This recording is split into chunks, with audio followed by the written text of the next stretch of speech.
Assalamualaikum warahmatullahi wabarakatuh. Pada kesempatan kali ini kami perkenalkan nama Muhammad Syahrul Ridho, mahasiswa IAIN PJJ PAI Syekh Nurjati Cirebon. Nomor induk mahasiswa 22811309997 kelas A20. Pada mata kuliah Desain Pembelajaran PAI. Pada kesempatan kali ini kita akan membicarakan tentang konsep dasar pembelajaran digital. Mari kita mulai. Konsep dasar pembelajaran digital. Pendidikan di era digital merupakan pendidikan yang harus mengintegrasikan teknologi informasi dan komunikasi ke dalam seluruh mata pelajaran. Dengan berkembangnya pendidikan era digital, maka memungkinkan pembelajar mendapatkan pengetahuan yang berlimpah serta cepat dan mudah. Menjawab tantangan pendidikan di era digital ini, maka pendidik dan pembelajar di abad 21 harus mampu berkomunikasi dan beradaptasi mengikuti perkembangan zaman. Pembelajaran digital sebagai salah satu alternatif dalam dunia pendidikan yang dapat memberikan layanan dan sumber pembelajaran yang mudah dan cepat diakses. Pada uraian materi ini secara spesifik akan membahas perkembangan pembelajaran digital, potensi pembelajaran digital, fungsi pembelajaran digital, desain pembelajaran digital, dan strategi pembelajaran digital. 1. Perkembangan pembelajaran digital. Perkembangan teknologi telah mengubah masyarakat dari industri menjadi informasi, ditandai dengan tumbuh dan berkembangnya masyarakat berpendidikan yang berbasis teknologi informasi dan komunikasi, seperti adanya komputer, baik dari segi perangkat lunak, software maupun perangkat keras, hardware. Pengembangan sistem dapat berarti menyusun suatu sistem yang baru, menggantikan sistem yang lama secara keseluruhan, atau memperbaiki sistem yang telah ada. Pengembangan teknologi informasi dan komunikasi berbasis komputer memiliki beberapa tahapan dari mulai sistem itu direncanakan sampai dengan diterapkan, dioperasikan, dan dipelihara. 2. Potensi pembelajaran digital. Menurut Kenji Kitao 1998, setidak-tidaknya ada 3 potensi atau fungsi pembelajaran digital yang dapat dimanfaatkan dalam kehidupan sehari-hari, yaitu 1. Sebagai alat komunikasi, 2. Sebagai alat mengakses informasi, 3. Sebagai alat pendidikan atau pembelajaran. 3. Fungsi pembelajaran digital.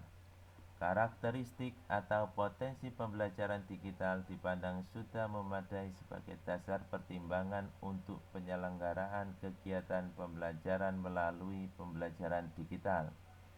Sebagai media pembelajaran, terdapat 3 fungsi pembelajaran digital di dalam kegiatan pembelajaran, yaitu 1. Sebagai suplemen, 2. Sebagai komplemen, 3. Sebagai substitusi. 4. Desain pembelajaran digital. Salah satu kegiatan awal dalam pengembangan pembelajaran digital adalah membuat desain. Desain tidak dapat dibuat secara instan, namun perlu pengkajian dan penelaahan yang komprehensif. Untuk itu diperlukan prinsip-prinsip dalam proses desain itu. 5. Strategi pembelajaran digital. Pembelajaran digital dapat dilakukan secara lebih efektif dan memberikan manfaat dibandingkan dengan pembelajaran konvensional secara tatap muka langsung jika strategi pembelajarannya benar dan tepat. Apalagi pembelajaran digital pun dapat mengembangkan pembelajaran tatap muka secara fisik dan sosial yang selama ini dilaksanakan.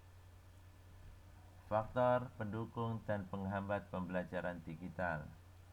Dalam mengaplikasikan metode pembelajaran digital bagi siswa sekolah dasar, terdapat berbagai faktor yang perlu Anda pahami.